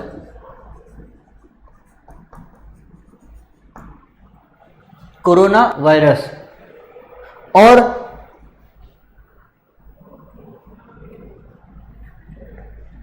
कौन सा हो सकता है? जैसे फंगल डिजीज होते हैं, ये भी क्या होते हैं? फंगल डिजीज भी कैसे होते हैं? इन्फेक्शियस होते हैं। चलो मैं एक आध क्वेश्चन पूछ रहा हूं, आप लोग सब जवाब दीजिएगा आपके पुराने नॉलेज के हिसाब से, क्लास 11th के नॉलेज के हिसाब से। ऐसी डिजीज जो हेलमिंथ्स के थ्रू ट्रांसफर होती है, उसको आप किस कैटेगरी में रखेंगे? इन्फेक्शियस या नॉन इन्फेक्शियस, या दोनों में हो सकता है? Bacterial disease, viral disease. आप आंसर लिखिए ए, बी, सी। ए को आई इन्फेक्शियस या नॉन इन्फेक्शियस, जो भी हो ऐसे करके लिखिएगा। And D fungal disease. अब डॉक्टर बनने वाले हैं, ये सब क्वेश्चन तो बुक में मिलेंगे नहीं, ये तो आपको लॉजिकली ही सोचना पड़ेगा। तो चलिए सोच के बताइए जल्दी जल्दी। पहला लिखा मैंने हेलमिंथ्स डिजीज। ऐसा डिजीज जो हेलमिंथ्स के द्वारा कॉज किया जा सकता है। हेलमिंथ्स हमने एनिमल किंगडम में पढ़ा था, दो हेलमिंथ्स थे, प्लेटी हेलमिंथ्स और एस्की हेलमिंथिस। मतलब ऐसी डिजीज जो उसने क्लॉज किया था, उसको हम लोग किस में रखेंगे? इन्फेक्शियस डिजीज या नॉन इन्फेक्शियस डिजीज। दूसरा बैक्टीरियल डिजीज, ऐसी डिजीज जो बैक्टीरिया के द्वारा कॉज किया जा सकता है, उसको आप किस में रखेंगे? Next viral disease, fungal disease. सबको कैटेगराइज कीजिए फटाफट। सब लोग अब बैठे नहीं रहना, जो भी लोग हैं, और सब कमेंट कीजिए। बैठे नहीं रहना, चुपचाप कहानी नहीं सुनना है इसका, थोड़ा सा इन्वॉल्व होना। आप डॉक्टर बनने जा रहे हो, डिजीज से रिलेटेड पढ़ रहे हो, आप अपनी इन्वॉल्वमेंट दिखाइए।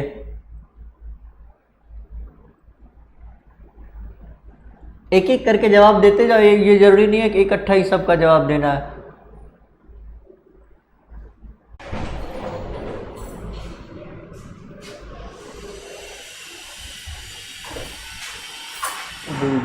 एक 13 मिनट से कटा हुआ था।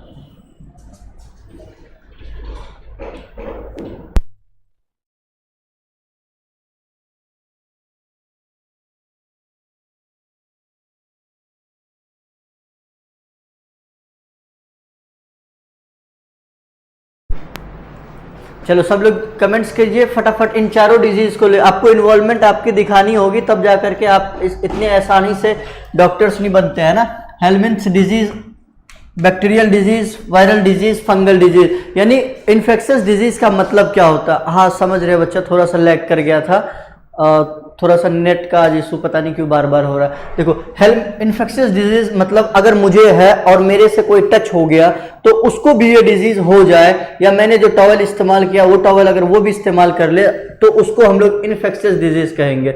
अगर ऐसा नहीं हो रहा है तो उसको नॉन इन्फेक्शियस कहेंगे। या हेलमिंथिस डिजीज यानी पेट में जो कीड़ी वगैरह हो जाती है, क्या वो आप किसी को है, आप उसको छू लेते हैं तो इन्फेक्शियस होगा या नॉन इन्फेक्शियस होगा? यानी नॉन इन्फेक्शियस। बैक्टीरियल वाले भी मोस्ट ऑफ द केस में नॉन इन्फेक्शियस ही होते हैं। वायरल वाले इन्फेक्शियस होते हैं, फंगल वाले इन्फेक्शियस होते हैं। क्लियर? सब लोग जवाब दीजिए फटाफट। चलो, तो अब नॉन इन्फेक्शियस डिजीज का तो आप लोग को सब समझ में आ गया, कोई दिक्कत?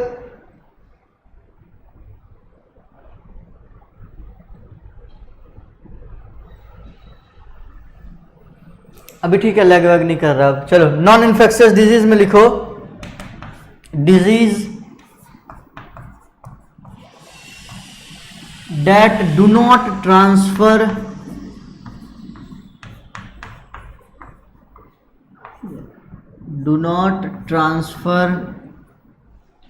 from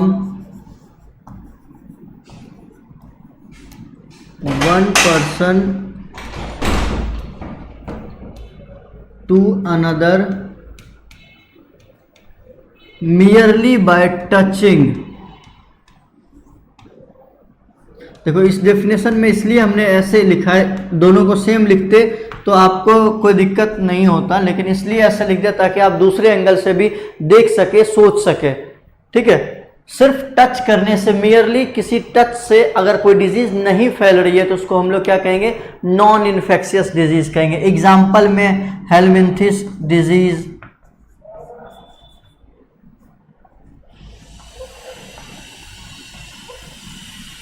हेलमिंथिस डिजीज हो गए, कुछ बैक्टीरियल डिजीज हो गए।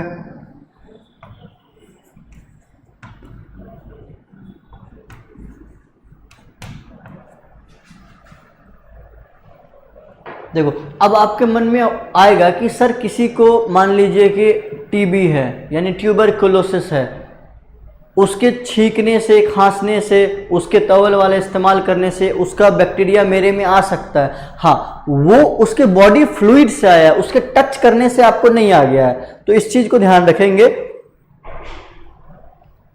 यानी कि अगर उसने छींका तो उसके बैक्टीरिया आपके, वो उसके बॉडी फ्लूइड के थ्रू आपके बॉडी में आया है, तो आप ये इन्फेक्शियस नहीं कहलाएगा। इसलिए समझे, सिर्फ छूने से आ जाए तो आप इन्फेक्शियस डिजीज कहेंगे। कोई डाउट? आगे बढ़े।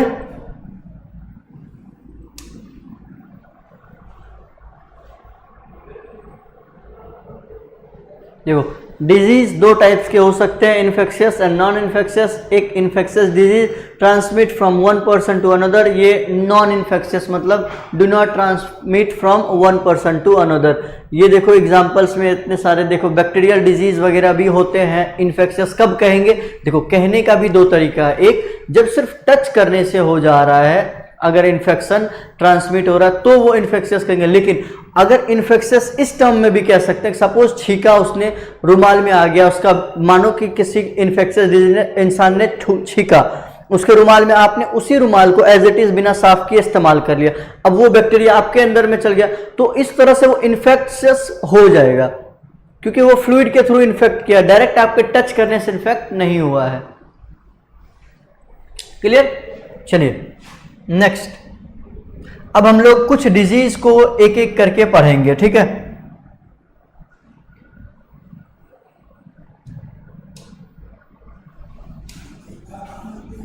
देखो डिजीज कितने टाइप्स के हो सकते हैं, कितने हम लोगों को पढ़ने हैं, हम लोग एक एक करके पढ़ेंगे। सबसे पहले हम लोग डिजीज जो पढ़ेंगे उसका नाम है बैक्टीरियल डिजीज। क्या पढ़ेंगे? बैक्टीरियल डिजीज, ऐसा डिजीज जो बैक्टीरिया के द्वारा कॉज किया गया। कुछ डिजीज हम लोग पढ़ेंगे जो प्रोटोजोन्स के द्वारा कॉज किया जा रहा है, प्रोटोजोन्स डिजीज। और तीसरा हम लोग पढ़ेंगे ऐसी डिजीज जो हेलमिंथ्स के द्वारा कॉज किया जा रहा है। इसको पूरा डिटेल नहीं पढ़ेंगे, थोड़ा सा देख लेंगे। उसके बाद ऐसी डिजीज जो वायरस के द्वारा कॉज किया जा रहा है। इस टर्म में हम लोग आगे पढ़ते हुए इस चैप्टर को कंप्लीट करेंगे। कंप्लीट करने के बाद हेल्थ वाले पोर्शन में इम्यूनिटी को भी करना है। ठीक है, उसके बाद हम लोग क्या पढ़ेंगे, सम स्पेशल डिजीज जो कि स्पेशली मेंशन किया गया है उसके बारे में हम लोग पढ़ेंगे। तो सबसे पहला हमारा हेडिंग क्या होगा, सम बैक्टीरियल डिजीज। हेडिंग डालिए आप लोग, बैक्टीरियल डिजीज। नंबर 1 हेडिंग डालिए, बैक्टीरियल डिजीज।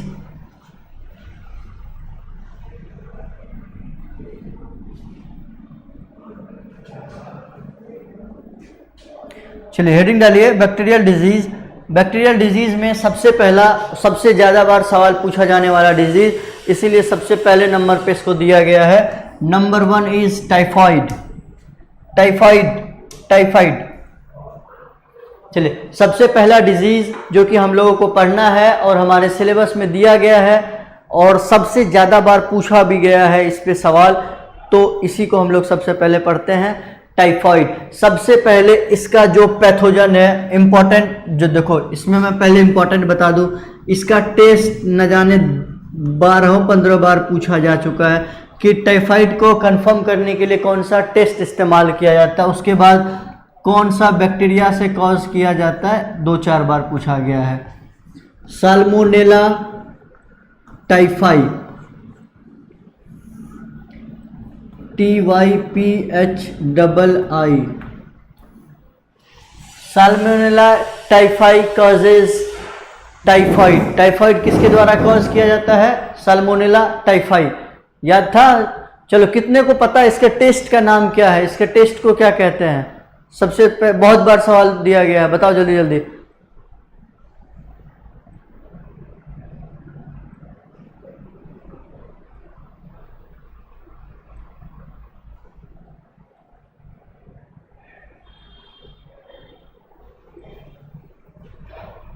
Widal test. अरे गजब, कलर चेंज। अब ठीक है, देखो सबसे ज्यादा बार पूछा जाने वाला सवाल भी यही है, Widal test. Widal test confirms presence of typhoid. ठीक है। Mode of transmission, contaminated food and water. Contaminated food and water से ये डिजीज कॉज होती है, कंटामिनेटेड फूड एंड वाटर। तब बोला इस बार क्या एक्सपेक्ट किया जाए कल वाले टेस्ट में? फुल सिलेबस का टेस्ट होना है। जो 500 से नीचे वाले तो शकल मत दिखाना हमको, 500 से नीचे जिनके भी आएंगे घर पे जा करके जो जितनी अय्यासी की हो ना, सबका लोगों का भी कल पता चलेगा, परसों रिजल्ट डिक्लेयर करवा देंगे। सिम्टम्स इसका याद रखेंगे, सिम्टम्स पे सवाल आया है, सिम्टम्स पे सवाल आया है, याद रखिएगा। सिम्टम्स में क्या सवाल था? High graded fever, high grade fever 39 to 40 degree centigrade, 39 to 40 degree centigrade, यही सवाल में आता है, इसको स्टार मार्क कीजिएगा। High grade fever 39 to 40 degree centigrade कौन से इनमें से बैक्टीरियल डिजीज को साइन करता है?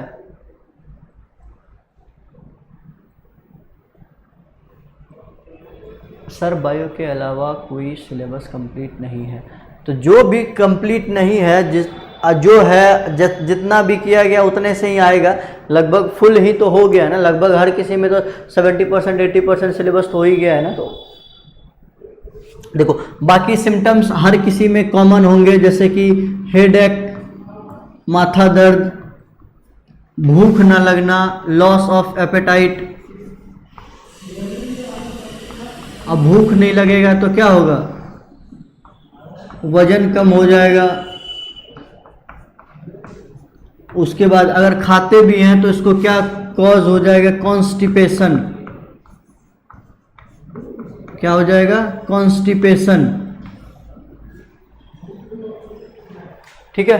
हाई ग्रेड फीवर सबसे पहला सिम्टम, ये सिम्टम पे इसी के सिर्फ सिम्टम पे अभी तक ज़्यादा सवाल तो नहीं पूछा गया, लेकिन इसके सिम्टम्स से ही सवाल पूछा जाएगा, सिम्टम्स पे, और किसी के पे नहीं आता है। ठीक है। High grade fever with 39 to 40 degree centigrade किसका सिम्टम हो जाएगा? Symptom of typhoid. टाइफाइड का सिम्टम हो जाएगा पेट दर्द होना। सीवियर कंडीशन में क्या होगा कि डेथ हो सकता है, सीवियर कंडीशन में कॉज टू डेथ।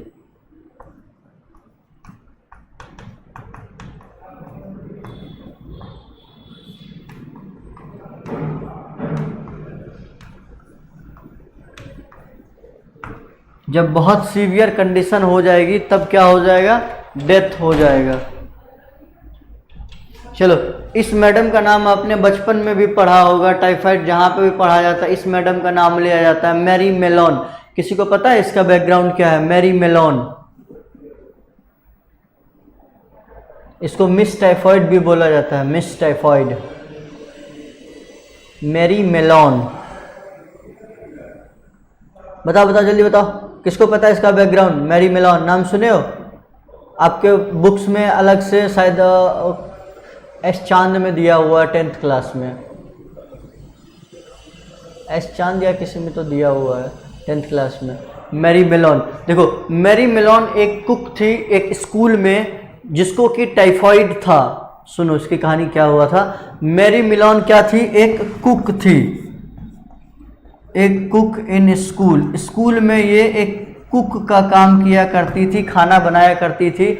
और इन्होंने क्या किया, हाँ ठीक है, देखो जिसमें भी हो, ये कुक थी, खाना बनाने का काम किया करती थी, इसको टाइफाइड था। तो ये क्या करती थी, टाइफाइड से वजह से ये छींक छाक बार बार होता था, तो अनहाइजेनिक कंडीशन के वजह से इनके वायरल डिजीज किसी तरह से ट्रांसमिट हो गया बच्चों में। तकरीबन 100 से ज़्यादा बच्चों को ये डिजीज कॉज हो गया था और उनमें से तकरीबन 20-30 बच्चे मर भी गए थे टाइफाइड की वजह से। तो इनका क्रेडिट किसको दिया जाता है, मिस मैरी मेलोन को। ठीक है, चलिए आगे बढ़े। टाइफाइड के बाद हमारा देखो, टाइफाइड में अब फिर से एक बार दिमाग में बिठा लेना कि जब भी टाइफाइड निकाले उसमें दिमाग में एग्जाम्पल के तौर पे आपको क्या याद रहना चाहिए, सिर्फ ये बातें याद रहना चाहिए। कॉज किया जा रहा है किसके द्वारा, साल्मोनेला टाइफाई। सबसे ज़्यादा इंपॉर्टेंट क्या है, कौन सा टेस्ट कंफर्म करता है इसके प्रेजेंस को, Widal test. High graded fever with 39 to 40 degree centigrade, ये किसका है, टाइफाइड का है। चश्मा भूला यार, आंख दर्द हो रहा है। ठीक है, ये 3 पॉइंट इसमें याद रखने वाला है और कुछ भी याद रखने के लिए नहीं है आपके नीट पॉइंट ऑफ व्यू से। ठीक है बच्चों, आप लिख लिए, हम आगे बढ़ते हैं। चलिए नेक्स्ट, दूसरा नंबर, दूसरा बैक्टीरियल डिजीज में लिखिए निमोनिया। दूसरा बैक्टीरियल डिजीज में लिखिए निमोनिया।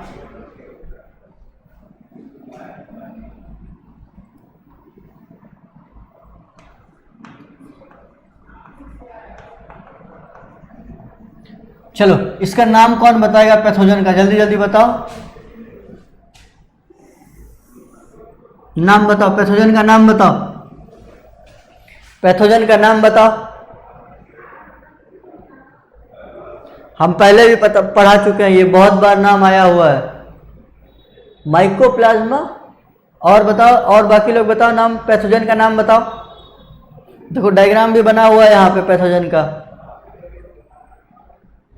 ये हम उस टाइम पे बताए थे कि पैथोजन इतना इंपॉर्टेंट है। ये जब आप बायोलॉजिकल क्लासिफिकेशन पढ़ते हैं उसमें कितनी बार इसका नाम आया है और इंपॉर्टेंट भी था, तब भी बताए थे। 2 था जिसका एक का नाम है स्ट्रेप्टोकोकस निमोनियाई, क्योंकि इसका नाम से ही पता चल जा रहा था, तो इसलिए अब इस पे ज़्यादा सवाल ना आकर के किस पे आने लगा था, दूसरा बैक्टीरिया जिसका नाम था Haemophilus influenza. Haemophilus influenza, Haemophilus influenza, influenza, Haemophilus influenza. क्या बोला, याद है कि नहीं?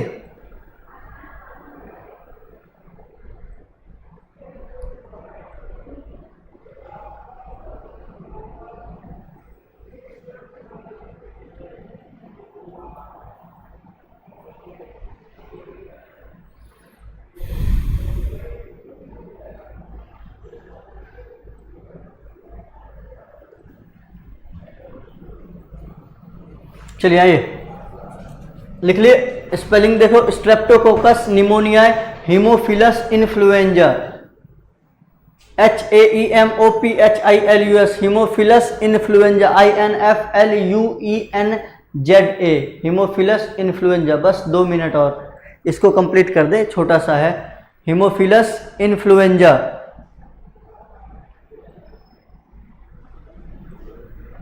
देखो निमोनिया कैसे कॉज किया जाता है, देखो निमोनिया का मोड ऑफ ट्रांसमिशन जल्दी जल्दी बताओ। देखो इनके ड्रॉपलेट्स जैसे थ्रू ड्रॉपलेट्स या एरोसोल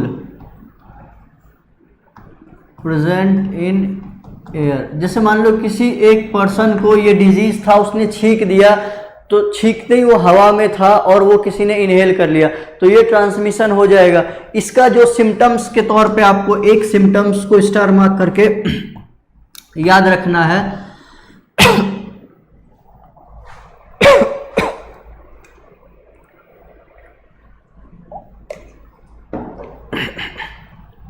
जो सिम्टम याद रखना है, finger and lips turns to grey, ये सिम्टम्स आप याद रखिएगा। ये नाम तो याद रखना ही है। दूसरा स्टार मार्क इसमें क्या है, सिम्टम्स। इसका कौन सा वाला symptoms, finger and lips turn grey to bluish.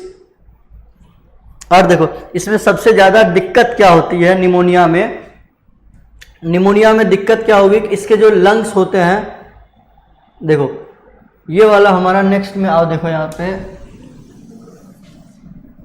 देखो, ये है एक नॉर्मल पेशेंट का अगर ये लंग्स का एक्सरे किया गया होता तो यहाँ पे भी ये ब्लैक वाला पोर्शन होता, लेकिन इसमें क्या हो जाता है, ये जो एयर कैविटी है, ये देखो ये एयर कैविटी में फ्लूइड भर जाती है, इसी कॉज को निमोनिया बोलते हैं। सवाल भी आता है कि air cavity filled with fluid, ये किसका सिम्टम है, air cavity filled with fluid, ये कौन से डिजीज में होता है, तो ये निमोनिया डिजीज में होता है। इस चीज को आप ध्यान रखिएगा, गलती से भी गलती मत कीजिएगा, सवाल आएगा। चलिए यहाँ तक हम लोग का आज का क्लास को यहीं रहने देते हैं, सर आ गए हैं, तो बाकी नेक्स्ट क्लास में करते हैं, ठीक है। चलिए फिर मिलते हैं नेक्स्ट क्लास में, नेक्स्ट डिजीज के बारे में पढ़ते हुए। Okay, bye bye, all the best, thank you. और कल के टेस्ट के लिए सबको ऑल द बेस्ट, ठीक है बच्चों। फिर से कल के टेस्ट के लिए ऑल द बेस्ट, अच्छे से देना, शांत दिमाग से देना, अपना स्ट्रॉन्ग पोर्शन को अच्छे से करना। बायोलॉजी में अगर थोड़ा टाइम लगे तो घबराना मत। All the best, thank you so much.